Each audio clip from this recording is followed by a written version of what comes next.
Depuis le 29 septembre 2022, le président du PDCI-RDA, le président Henri Konan Bédié, a convié l'ensemble des militants et militantes du PDCI-RDA à se mettre en ordre de bataille et surtout à se mettre ensemble afin de produire de l'innovation et du progrès pour réussir le 13e congrès ordinaire. Cependant, pour arriver à ce grand rendez-vous de portée historique et stratégique, une session extraordinaire de ce congrès est recommandée par le président du PDCI-RDA. Initialement prévu pour le 14 décembre 2022, le dit congrès extraordinaire n'a pu se tenir à cette date. Le 29 janvier 2023, au cours des présentations de vœux du personnel politique à leurs leaders et guides, le président Henri Konan Bédié, et répondant à son tour à leurs vœux, le président Henri Konan Bédié a annoncé que le congrès extraordinaire se tiendrait en mars 2023. Effectivement, par un communiqué diffusé le jeudi 9 mars dernier, les membres statutaires du congrès ont été convoqués par le président Henri Konan Bédié pour la session extraordinaire le jeudi 30 mars 2023 à la maison du parti à Cocody. Mesdames et messieurs, bonjour, vous êtes sur PDCI TV et l'émission est Question d'actualité.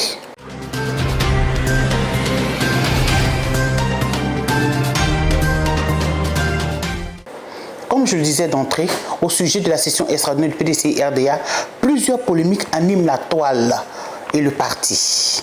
Mesdames et messieurs, chers téléspectateurs, pour en parler, qui mieux que le porte-parole du PDCI-RDA pour le faire, l'honorable Prédoumi Soumaïla. Bonjour, honorable. Bonjour, madame. Il est agropodologue, coordinateur général de la grande cellule de communication du PDCI-RDA, député à l'Assemblée nationale et porte-parole du PDCI-RDA. Comme il aime à le dire, il va porter une fois de plus la parole afin de nous éclairer sur ce sujet. Pour cette émission, nous serons accompagnés par nos amis journalistes de la presse écrite nationale, Jérôme Ndri du Nouveau Réveil. Bonjour Jérôme. Bonjour Bertin Guesson de Néné Monde. Bonjour Bertin. Bonjour. Sans aucune transition, permettez-moi de vous dire que le seul point à l'ordre du jour aujourd'hui est la session extraordinaire du congrès du PDCI-RDA. Honorable, pourquoi un congrès extraordinaire? Merci beaucoup, madame. Merci les frères de la presse écrite. Je pense que le parti, le PDCI-RDA, dont l'organe suprême, c'est le congrès. Et le congrès, comme le dit nos tests, se réunit en session ordinaire et en session extraordinaire. La session ordinaire est organisée avec un passage au bureau politique qui définit la date et les thèmes. Et le congrès extraordinaire peut être convoqué par le bureau politique ou par le président du parti. Et le président du parti convoque les congrès extraordinaires pour résoudre des problèmes ponctuels et urgents, nécessaires, entre deux congrès ordinaires. Alors, pourquoi un congrès extraordinaire maintenant?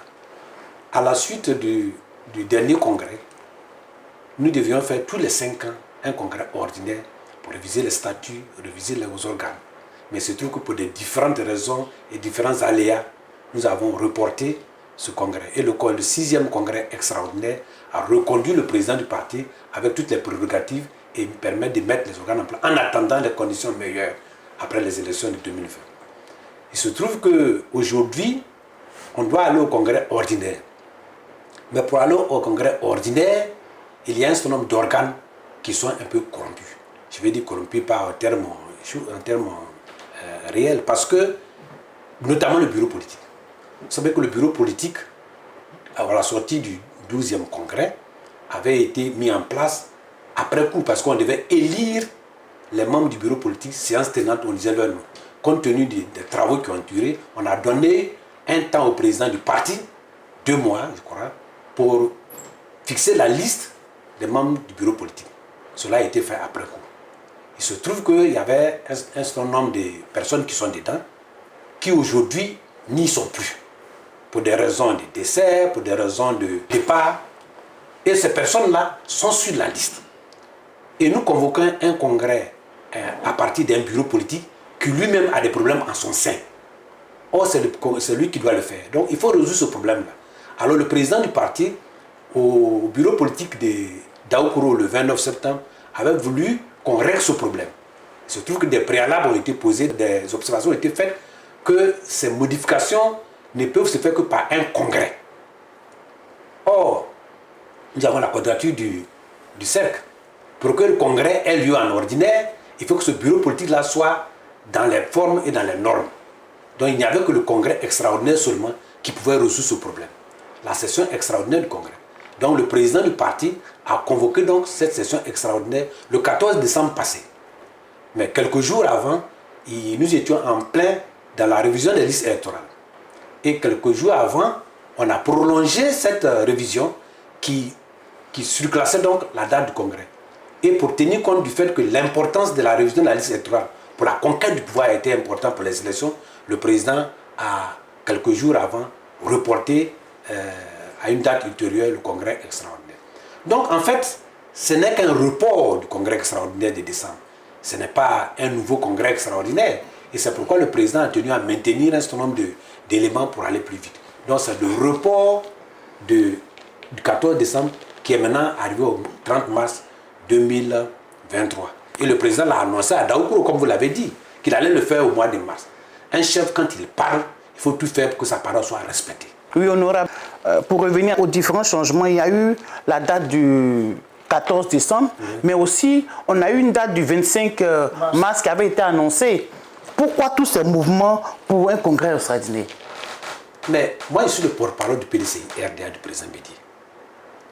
Je vous ai lu pour la première fois un communiqué du président signé annonçant que c'est le 30 mars. M'avez-vous lu une lettre avant pour manifester? Moi, je n'ai fait que lire. Je dis que moi, je ne porte que la parole du président Bédié. Et cette parole, quand je la porte dans les normes. La dernière fois à Daoukourou, je crois que c'était le 9 dernier, quand on a fini la réunion, on a rédigé un communiqué et je l'ai lu avant de partir. Mais des autres dates qui ont été annoncées ou supposées annoncées, moi je n'ai pas, j'ai entendu parler, mais le président ne m'a pas instruit de les lire. Donc prenez la communiqué officielle du président. Même quand je ne lis pas que le président communique, ça s'applique. Rappelez-vous le report du 14 là-dedans. Ce n'est pas moi qui l'ai lu, mais le président l'a signé, il l'a communiqué. Ça y est des choses, mais cette date-là, les gens ont fait passer des papiers qui n'ont pas signé. Tout ce qui est officiel, c'est ce qui est signé par le président du parti. Tant qu'il n'a pas signé une décision, elle n'est pas officielle. Monsieur le porte-parole, permettez-moi de revenir un peu sur tout ce bruit autour de ce congrès extraordinaire. C'est que le 14, le président a mis un communiqué, il y a eu un contre-communiqué ce même jour-là pour dire que la date était maintenue. Le mois de mars était désigné, il y a eu encore là un bruit au niveau autour de ce congrès. On parlait même de renouvellement des instances. Il y a certains qui ont déposé même la candidature du président Henri-Konan Bédié pour ce congrès extraordinaire qui a été... Pourquoi tant de bruit pour un simple, on va dire, congrès extraordinaire? Non. Tant de tiraillements pour un simple... Il n'y a pas de tiraillement. Qui s'oppose à l'organisation du congrès extraordinaire, j'ai envie d'ajouter. C'est un constat qu'on a fait. Oui, mais je vais vous dire. Il y a beaucoup de bruit quand même. Est-ce que le 6e congrès extraordinaire a eu ce même bruit? Non, je vais vous dire, il y a eu le bruit, le 6e congrès. Le 8e congrès extraordinaire avait plus d'enjeux même que celui-là. Puisque le 6e congrès venait pour faire un barrage à la dissolution du PDCI-RDA. Là, il y avait un bruit en face, il y avait un adversaire, mais là, à l'interne, il y a vraiment un grand bruit. Mais c'est des bruits, mais ce n'est pas des adversaires. Personne n'est venu dire officiellement, en ce que je sais, qu'il est contre la décision du président pour aller en congrès extraordinaire. Personne. Moi, je n'ai pas quelqu'un qui dit, moi, je suis contre. On dit, pourquoi le congrès extraordinaire? Vous venez le dire, on l'explique. Mais il est question, tout le monde n'est pas juriste. Tout le monde ne comprend pas les tests. On est un parti de masse où tout le monde n'a pas les éléments signés. Et je pense qu'il faut communiquer sur ce que le président dit. Qu'est-ce qui s'est passé le 14? Je vous ai expliqué. Il y a eu deux communiqués. Non, il n'y a pas eu de communiqué. Je vous ai toujours dit que le communiqué qui fait foi, c'est celui que le président signe. Un président du parti, quand il signe un communiqué, il fait foi. Quand il n'a pas signé, tout autre communiqué est peut-être une proposition. Le président nous a convoqués à Daoukourou pour dire qu'il y a eu des propositions de dates. Il ne faut pas confondre la date arrêtée et les propositions de dates. Il a dit qu'il y a eu la date du 25 mars et la date du 29 avril. C'est une proposition de date. Il n'a pas dit qui a fait ça. Il dit, mais après avoir consulté tout le monde, il fixe ça au 30 mars. Donc le président du parti qui a des conseillers peut recevoir des conseils. Madame Margaret Thatcher, moi j'ai fait mon PhD en Angleterre. Elle a dit qu'un conseiller ne peut que conseiller. C'est le décideur qui décide. Donc, quand le décideur a décidé, il n'y a pas de problème. La dernière fois, on était en pleine réunion, que sous conseil de ses conseillers, moi je ne suis pas conseiller, je suis au cabinet du président, je suis porte-parole, le président du parti a expliqué qu'il fallait arrêter très rapidement la chose parce que les gens devaient aller sur le terrain pour la révision de la directive. Donc il a produit un communiqué que l'a diffusé, signé. S'il y a eu des tractations après et que ces tractations n'ont pas marché, mais ça n'a pas marché, alors pourquoi on pense qu'il y a eu deux communiqués? Le communiqué le plus officiel au PDCI RDA, c'est un communiqué qui porte la signature du président Henri Konan Bédié. Tant que ce n'est pas signé, il n'y a pas de chose. C'est pourquoi la dernière fois, sachant qu'il y a des choses qui se disent, et les gens m'appellent le porte-parole, je dis, monsieur le président, on vient de finir une réunion, vous avez décidé que ce soit le 30 mars. Je voudrais, si vous permettez, que le communiqué soit fait et que je le lise avant de partir. Il a dit, oui, faites ça. C'est ce qu'il a dit. On peut vous demander. Voilà. Alors, vous allez à ce congrès extraordinaire pour aller résoudre un seul problème, Oui. lié notamment au nombre des membres du bureau politique. C'est ça. Au problème de la validité du bureau politique. La validité. La normalisation. La validité, il y a plusieurs problèmes. Il y a la validité du bureau politique. Qui était fixé à 400 membres. Oui. Et aujourd'hui, après les 2000 membres. Oui, c'est pas ça seulement qui est le problème du bureau politique. Mais c'est essentiellement un problème relatif au bureau politique. Seul problème que vous allez régler. Mais cela nécessite un coût pour le congrès extraordinaire. Un coût. Voilà. Ça nécessite un coût. Oui. N'aurait-il pas été judicieux peut-être de considérer cela comme un point à l'ordre du jour et régler ce problème lors du congrès ordinaire? Bon, pour convoquer un congrès ordinaire, il faut convoquer au préalable un bureau politique qui va décider. Comment peux-tu décider quelque chose si tu n'es pas dans la légalité? Dans les normes, oui. C'est ça qui est un problème juridique. Et le président n'a pas pris la décision au hasard. Le président a fait appel au conseil des juristes, qu'on appelle la veille juridique. Et il leur a demandé de lui faire des propositions, d'analyser la situation. Et cette situation, après analyse, vous avez proposé une résolution au bureau politique du 29 septembre à Daoukourou. Et il y a eu des contre-propositions pour dire il n'y a que le Congrès seul qui peut résoudre ce problème. Le Congrès. Le Congrès, il se tient en deux sessions. Une session ordinaire ou une session extraordinaire. Voilà. Donc, le président dit, bon, dans ce cas, on va aller, pour convoquer un congrès extraordinaire, on n'a pas besoin de passer par un bureau politique. Donc, la seule solution qui reste, on va au congrès extraordinaire. Voilà. Moi, je vais parler plutôt du contenu. Je voulais revenir un peu sur la préoccupation du congrès. Vous partez régler, vous avez dit tout à l'heure que le bureau politique était un peu illégal. Est-ce que ça dit que tous les actes... J'ai dit qu'il était corrompu. Ouais. Est-ce que ça veut dire que tous les actes que ce bureau politique a posés jusqu'à aujourd'hui seront remis en cause lors de ce congrès extraordinaire, ou seront validés lors de ce congrès extraordinaire? Le congrès est souverain. C'est pourquoi je vous ai dit qu'il n'y a pas que seulement le nombre qui est un problème. Il y a des problèmes comme vous êtes en train de parler. Le congrès est souverain. Il peut prendre des décisions. Il peut prendre des décisions pour régulariser tout cela. Régulariser tous les actes qui ont été posés par ce bureau politique. Ah oui, mais c'est un problème. Comme mettre en cause tous ces actes qui ont été posés par ce bureau politique. Le congrès est souverain, c'est le seul qui décide. Le congrès peut décider demain de supprimer certains organes. Le congrès ordinaire peut supprimer et proposer de nouveaux organes. Le congrès est souverain. Mais dans sa session ordinaire. Mais pourquoi on a voulu donner notre orientation à ce congrès? On n'a pas compris. Le 14, le congrès qui a été extraordinaire, qui avait été convoqué le 14, il y avait deux points à l'ordre du jour. Oui. Régulariser le nombre du bureau politique et l'élection du président. Mais qu'est-ce qui a changé entre ce 14 et le 30 mars pour qu'on revienne à un seul ordre du jour à ce congrès extraordinaire? L'ordre du jour du congrès, que ce soit en session extraordinaire ou en session ordinaire, est donné, proposé par le président du parti à l'ouverture. Donc on peut faire des propositions, mais l'ordre du jour. Le président a des conseillers. Pourquoi certains ont suggéré qu'il fallait aller à l'élection du président? Parce que les tournées à la base et la motion qui a été lue à Daoukourou le 29 septembre a demandé qu'on plébiscite le président du parti.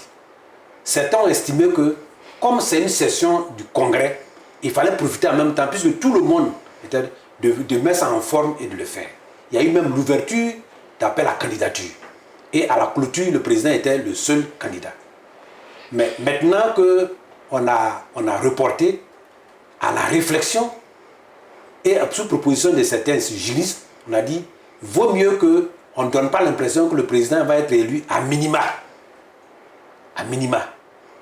Donc il vaut, puisque tout le monde est d'accord que celui-là est le seul candidat, il vaut mieux le publier dans un contexte beaucoup plus élargi, beaucoup plus statutaire, parce que les congrès extraordinaires qui ont suscité l'histoire, il y a la jurisprudence aussi. Dans notre jurisprudence, c'est quand il y a vacances qu'on se prépare à élire un président en congrès extraordinaire. Ça donne l'impression que ce n'est pas la même valeur, pas juridique forcément, la même bordeaux politique. Donc, il faut aller. Et c'est avec cette proposition d'aller en congrès extraordinaire après le congrès ordinaire ne va pas tarder après le congrès extraordinaire pour aller vite. N'est-ce pas parce que le congrès extraordinaire n'est pas habilité à élire un président encore en exercice qu'on a reporté? Dans le texte, il n'a jamais été dit comme ça. C'est une question de jurisprudence. Moi, j'ai lu tous les statuts. On n'a pas dit que strictement le congrès extraordinaire ne peut élire un président en exercice. Ce n'est plus nulle part dans le texte. Mais la jurisprudence et le bon sens politique. Et vous savez qu'en politique, le président Fouboye nous a dit il n'y a jamais de petites choses. Si le président du parti est élu en congrès ordinaire, ça donne plus de poids. C'est plus de poids, c'est plus de visibilité politique, etc. C'est comme si, pour ne pas nous donner l'impression qu'on allait l'habiller dans un petit chambre. Voilà. Et comme on n'a rien à cacher, et comme le président du PDCI RDA, Henri Konan Bédié, n'a jamais eu peur de se confronter aux adversaires, même en interne, vous savez, il a toujours été, donc il a dit, bon, écoutez, pour ne pas donner de l'impression, allons donc au congrès ordinaire, parce que j'ai toujours été l'homme des élections, même quand on me fait face à des adversaires internes. Et moi, je suis pour cette position-là. Honorable, oui, on aborde un autre point, le contenu de ce congrès du 30 mars 2023. Un seul point à l'ordre du jour. La mise en légalité de nos tests par rapport au bureau politique. Et une fois que c'est fait, ce bureau politique sera donc habilité quand il aura pris toutes ses formes et tout son pouvoir, ce sera habilité donc à convoquer un congrès ordinaire au plus tôt possible. Quand vous dites la mise en légalité, on veut comprendre, ça veut dire concrètement quoi pour le militant moyen qui comprend? Qu'est-ce que ça veut dire? Bon. Le secrétaire, les secrétaires généraux de section qui viennent de l'intérieur, vous voulez dire quoi concrètement? Mais c'est pourquoi on les a invités. Vous n'avez pas me dit de faire le congrès extraordinaire sur la place avant. Non, non, j'ai expliqué de façon simple. Quoi. De façon simple, nous avons un nombre. Nous avons, avec ce nombre, nous avons pris un certain nombre de dates. Et les juristes nous ont ramené pour dire, depuis un moment donné, tous les actes que nous avons pris doivent être mis en conformité avec notre statut et le nombre et ceux qui sont partis. Certains sont partis, vous savez que les sanctions du PDCI RDA sanctionnent les transfuges. On nous même dit même qu'il y a des gens même qui sont partis qui continuent de payer. Donc demain, il va falloir qu'on règle tout ça, le nombre, qu'on purge ça et qu'on dise voilà le nombre exact des nombres du bureau politique qui ont été validés par le Congrès. Et en ce moment-là, ce bureau politique nouveau, mais qui va donner donc force légale à tous ceux qui sont, quand je dis nouveau, ça ne va pas dire forcément que... Et je peux rassurer, parce qu'il y a un problème que l'a été soulevé aussi, pour dire qu'on va mettre tous ceux qui ont payé, qui ne sont pas dans le cas sans info. Non. Justement, c'est pour aller régulariser la situation. Mais on note aussi que dans le cas 100, il nous reste à peu près 117 ou 118. Est-ce que c'est vrai cette information? Après le départ, comme il va laisser 117, est-ce que c'est ces 117 ou 118 là qui vont valider ou bien rendre légal ce non, vous voyez, le congrès est différent du bureau politique. Le congrès, il y a le président, il y a le grand conseil, il y a le comité des sages, il y a le secrétaire général de section, etc. Or, le bureau politique, c'est un organe de décision. Donc, le congrès, tout ce monde-là sera là pour valider justement ce truc. C'est différent du bureau. Le bureau politique est un organe de décision qui, lui, peut se réduire à ce que vous êtes en train de dire. Mais le congrès ne se réduit pas à ça. C'est ce qui m'amène à vous demander, honorable, quels sont les membres concernés par ce congrès extraordinaire? D'abord, il y a le secrétaire de session qui part par la base, il y a le grand conseil, il y a les membres du bureau politique, il y a le comité des sages, il y a les groupes spécialisés le bureau de groupes spécialisés des juges. Les structures spécialisées. Il y a le président des comités techniques. C'est tout ce monde-là qui vient à ce congrès. Et la dernière fois, quand on a fait le chiffrage, on s'est trouvé autour de 900 000. Mais le président Maintenant, le président vient de prendre une nouvelle décision Donc vous voyez que sur la base déjà il y a les délégués départementaux qui sont autour déjà des 300, plus les secrétaires de session qui étaient chiffrés à près de 5000. Bon, donc vous voyez que déjà il y a du monde pour le congrès, alors que le bureau politique, on se limitera à celui-là. Est-ce que la maison du parti va suffire pour accueillir tout ce monde-là? Il y a un comité de logistique des choses, justement, ils vont regarder. Cela voudrait dire qu'il n'y aura pas de débat en tant que tel à ce congrès. Mais il y a des propositions de résolution à adopter. On avait parlé d'un certain article 519 qui avait fait débat au bureau politique de Daoukoro. Est-ce que cet article-là sera révisé? Non, on ne parle pas d'article. Je vous ai dit que c'était un problème de savoir s'il fallait adopter ces choses au bureau politique ou au congrès. On a adopté que c'est le congrès qui est l'organe suprême qui peut faire toute modification en dehors et qu'en dehors du congrès ordinaire, il n'y a que le congrès extraordinaire. Ça, c'est déjà résolu. Mais qu'est-ce que disent les textes concrètement entre un congrès extraordinaire et un congrès ordinaire? Est-ce que les textes nous disent combien de temps on doit observer le délai qu'on observe entre un congrès ordinaire et un congrès... Non, il n'y a pas de délai. Le congrès ordinaire, s'il y a une menace ou il y a une nécessité, le congrès extraordinaire est convoqué par le président du parti ou le bureau politique. Donc, on n'a pas dit que c'est 2 fois dans l'année ou 3 fois dans l'année ou 3 fois dans le mandat. Donc, aujourd'hui, ce congrès extraordinaire, on peut avoir une idée de la date du congrès ordinaire? Oui, je pense. Je pense qu'il faut aller vite. Dès qu'on finit le congrès extraordinaire, très rapidement, le président du parti va fixer la date du congrès ordinaire. Vous avez une idée? 1 mois, 2 mois? Je dis au plus tôt possible. Plus tôt, parce que le congrès ordinaire a une spécificité. C'est qu'il faut faire les tests, il faut revoir les tests, il faut revoir est-ce qu'il y a des propositions d'organisation nouvelles. Le président a créé des partis, des comités ad hoc, des organes nouveaux. Est-ce qu'il faut les valider ou bien il faut tout cela va faire l'objet du truc. Donc moi, à mon avis, maximum, si je devais être suggéré quelque chose au président, maximum 45 jours. Maximum. Mais ce n'est pas moi qui décide. Pas moi qui décide. Et nous avons des propositions à faire pour rendre le congrès ordinaire à la fois utile, agréable et joyeux. Comment va se passer la journée du 30 mars quand on arrive? Quand on arrive, il y a le congressiste. Quand vous venez, vous n'êtes pas bureau politique, vous n'êtes pas délégué, vous n'êtes pas délégué département, vous êtes délégué au congrès, vous êtes des congressistes. Et tous les congressistes vont venir ici. Et un ordre du jour, le président va donner un ordre du jour, je crois qu'il y a le déroulé, va donner un ordre du jour. Et quand le président a donné l'ordre du jour va se dérouler.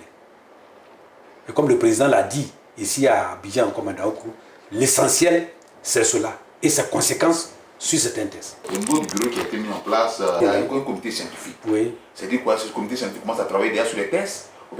Non, il n'y a pas. Le comité scientifique est en train de travailler sur quelles sont les résolutions pour résoudre les problèmes.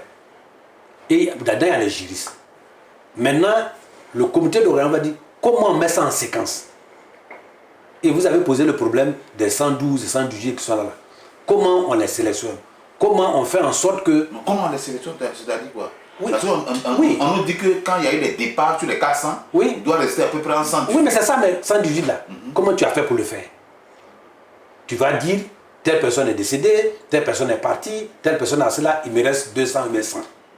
Ça, il faut qu'on l'explique. Sinon, le chiffre ne peut pas venir comme ça. Deuxièmement, comment l'adoption des résolutions va se faire avec ceux qui sont venus. Voyez-vous? Est-ce qu'il y aura un chiffre plafonné des membres du bureau politique? C'est-à-dire qu'après ce congrès extraordinaire, on ne peut plus ajouter. On attend d'abord le congrès.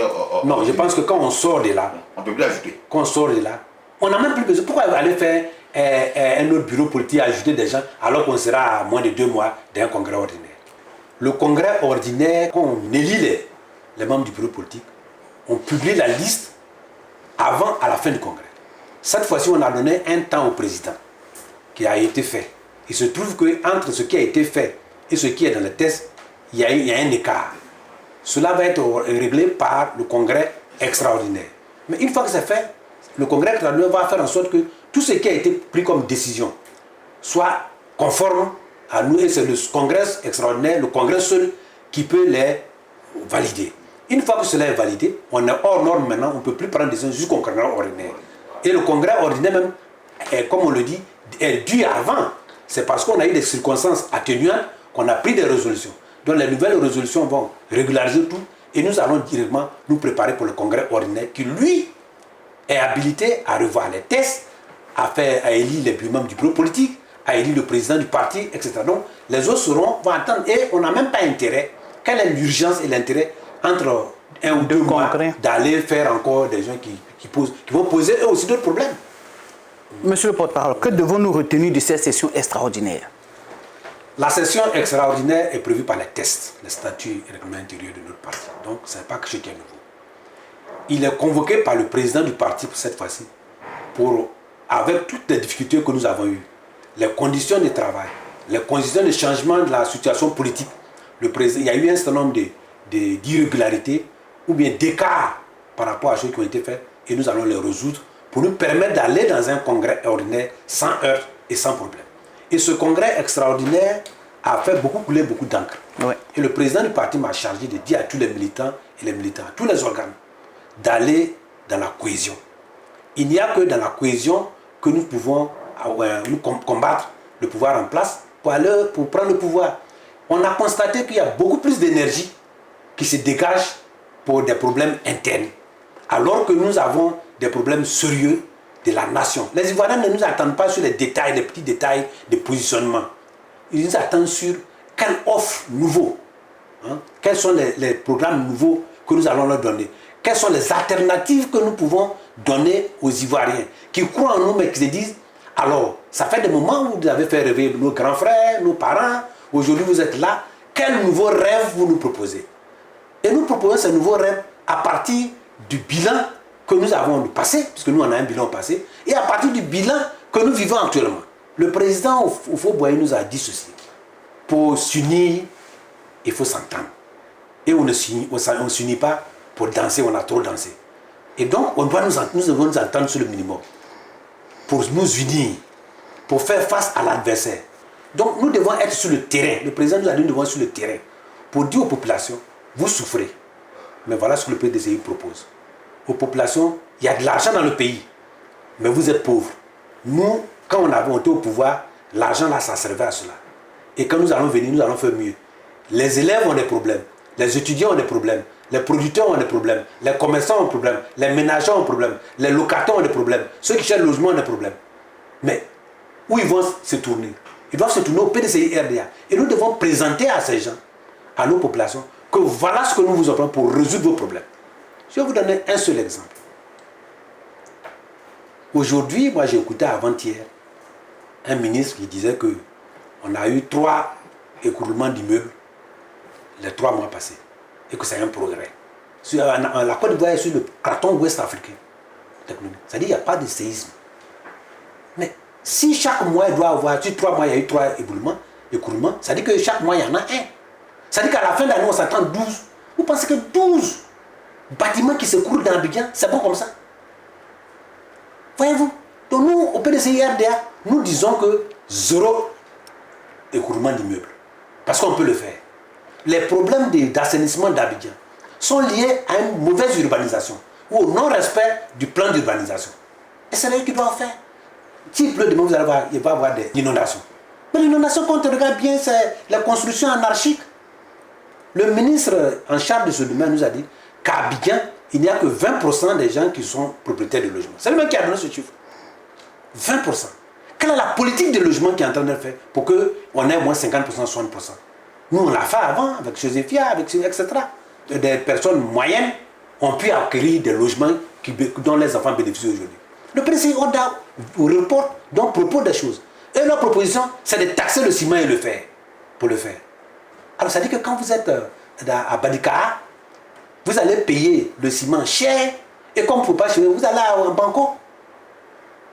Plutôt que de taxer tout ce qui est luxueux de construction, on préfère taxer les entrants principaux.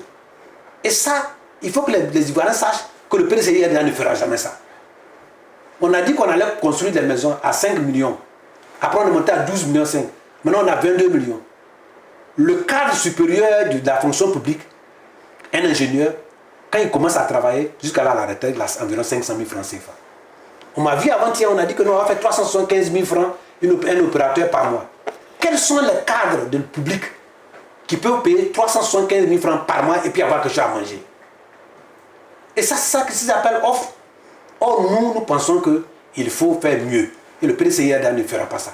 Il y a ceux qui veulent construire des immeubles, s'ils ont les moyens, mais il faut que celui qui a besoin d'une maison 2 pièces, 3 pièces, puisse l'avoir. Et on a fait avec les célibatoriums partout dans les quartiers. Et il faut aussi offrir des possibilités d'avoir des locations en vente. L'État doit investir là-dedans. Nous sommes un régime libéral, mais nous faisons un social le plus hardi. Félix Houphouët-Boigny, son parti s'appelle le PDCI-RDA. Celui qui fait autre chose que ça n'est pas au fautiste. Merci honorable. Ben, avant de clore l'émission, il y a le président qui a fait une mesure exceptionnelle pour certains congressistes, en l'occurrence les secrétaires de section. On souhaiterait que vous lancez un appel pour la réussite de ce congrès extraordinaire du jeudi prochain. Merci. Le président Bédié, c'est un homme du peuple. C'est un homme de la base. Ce n'est pas la première fois qu'il fait. Quelquefois même, il a dû payer pour tout le monde. Et il a estimé qu'un congrès, qu'il soit extraordinaire ou ordinaire, n'a de valeur que quand nos bases sont concernées, qui sont les membres statutaires.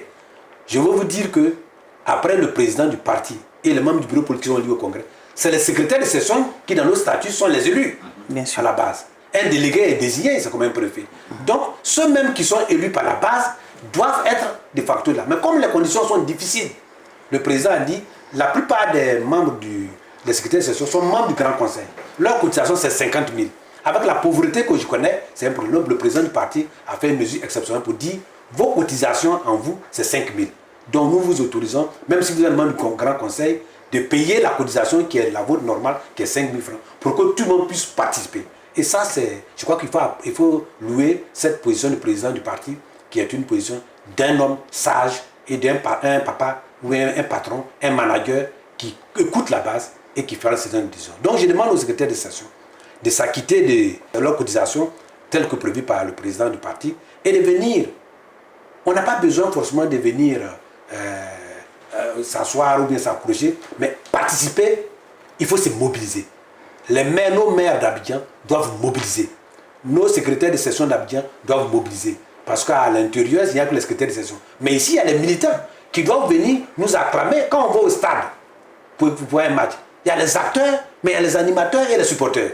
C'est eux-là même qui donnent la vitalité au jeu.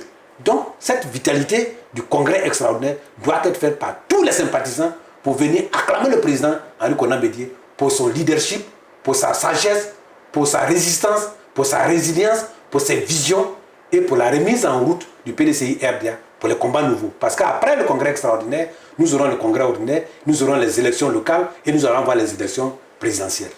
Et je vous assure que cette fois-ci, ça va être une bataille que nous allons gagner.